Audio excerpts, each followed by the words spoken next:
The false utopia trap.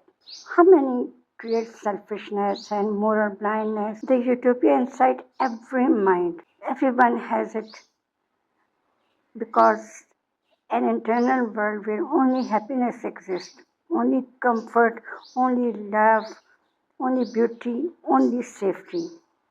This isn't delusion. It's natural.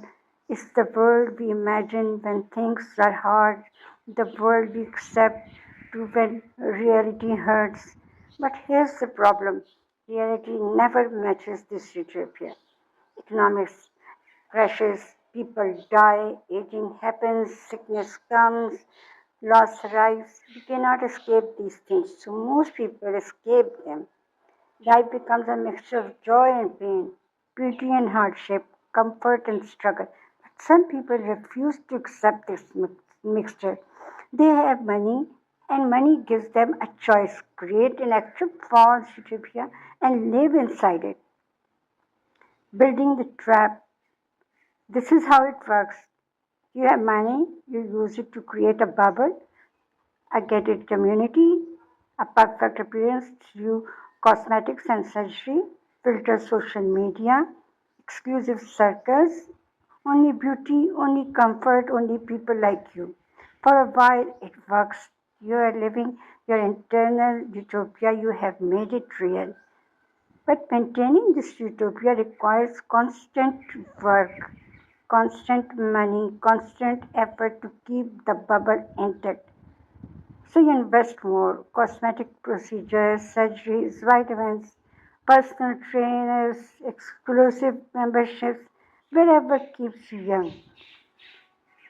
You keeps you beautiful, keeps you inside the bubble. You become obsessed with staying young because youth represent remaining in the utopia. Aging represent leaving it.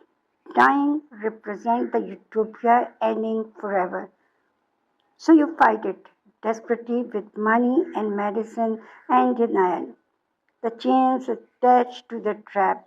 But here's what happens the more money you invest in maintaining the false utopia, the more dependent you become on it. You have spent so much money, so much time, so much identity in keeping this bubble intact that you cannot afford to leave it. Not emotionally, not financially, not psychologically.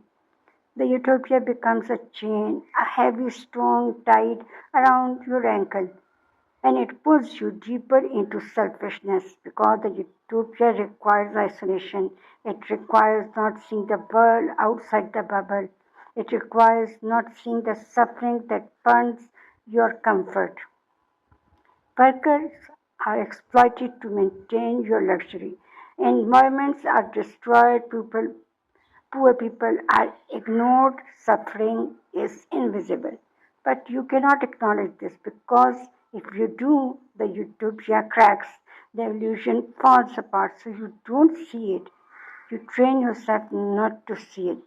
You become morally blind. The escalation, the serial part, the deepest trap you become, the more you are willing to cross ethical boundaries to maintain the bubble. Why? Because now the utopia isn't just a luxury, it's your entire identity, it's your reason for existence. Without it, you are nothing. You're just another aging human facing mortality like everyone else. So you will do things you never thought you would do. You will ignore suffering you once would have questions, you will prioritize your appearance over other people's survival, not because you're evil, but because the false utopia has become more real to you than actual reality, the fear that derives it. Underneath all of this is a prime terror, death. The false utopia is an attempt to escape death, to stay young forever, to exist in a world where death doesn't come. This terror is so powerful that it erases compassion, it erases ethics, it erases humanity. Because if you acknowledge that you will die, then your entire investment in the false utopia becomes meaningless. The cosmetics, the surgeries, the perfect appearance, it all becomes pointless. So you can't acknowledge it.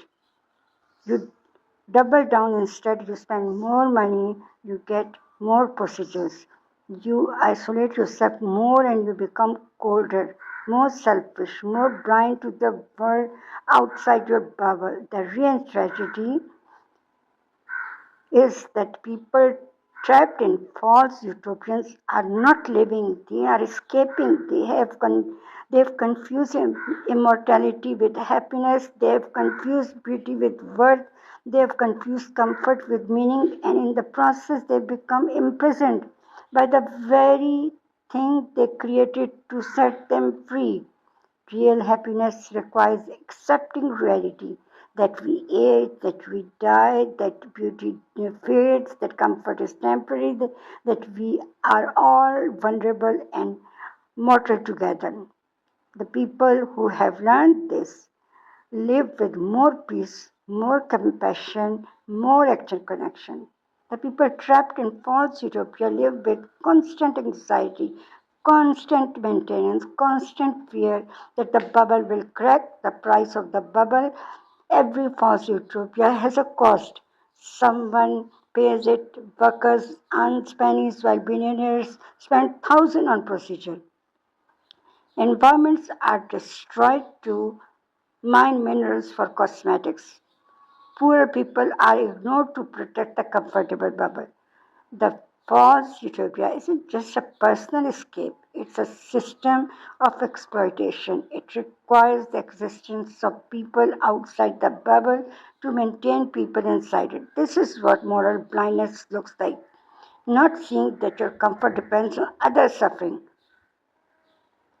Now, at the end, I will say the way out, the only way out of the false utopia trap is to accept reality.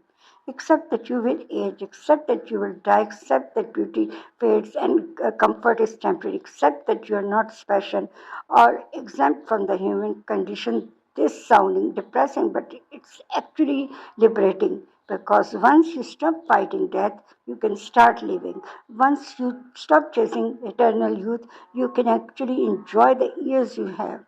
Once you stop isolating in a bubble, you can connect with real people. The people who have escaped the false utopia trap report something surprising. They are happier not because their lives got easier, but because they stopped lying to themselves. They stopped building prisons and calling them palaces. They stopped buying immunity from death and calling it beauty. They just lived messy, real, mortal human lives, and it was enough. Now, at the end, I will say that this is my own philosophy. I haven't copied it from some philosopher's work or I got inspired by someone's writing. This is my own inner voice, so I thought that I share it with you.